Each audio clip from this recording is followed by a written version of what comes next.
post-ALD, il a été mis en place depuis 2010, effectivement en 2011, vu qu'il y a eu les décrets qui ont été votés. Et cela permet donc aux personnes qui ont bénéficié du protocole d'affection longue durée, dont fait partie le cancer, d'obtenir à la fin des soins intensifs, vu que ce dispositif ALD est habituellement attribué pour 5 ans, ça peut être renouvelable une fois, et puis dans la majorité des cas, enfin, de mon expérience, il est abandonné.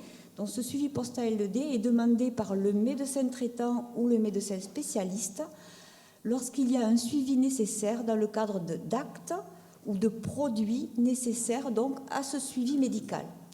Sont exclus tout de même tout ce qui est transport ou projet thérapeutique. Donc projet thérapeutique, ça peut être un autre suivi médical. Voilà. Donc il est important de vérifier avec le médecin oncologue en l'occurrence si les examens ou les actes dont vous avez besoin après par la suite découlent d'une séquelle et dont peuvent bénéficier de ce suivi post-ALD. Je pense souvent c'est tout ce qui est suivi dentaire. Donc moi j'ai pensé un petit peu à vous, madame, par rapport à l'infertilité.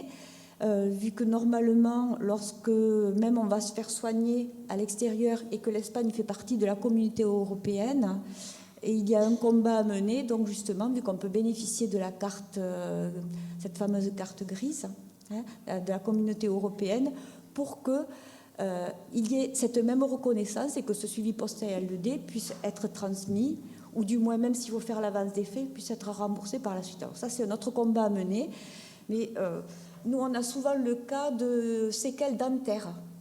Et donc, c'est vrai que moi, je conseille aux familles de bien faire le point avec le médecin qui les suit et de bien spécifier pour faire la demande d'accord préalable auprès de la caisse primaire d'assurance maladie. Voilà. Voilà en gros à quoi ce que peut permettre ce suivi post-ALD. Je ne sais pas si vous avez d'autres questions plus précises ou pas.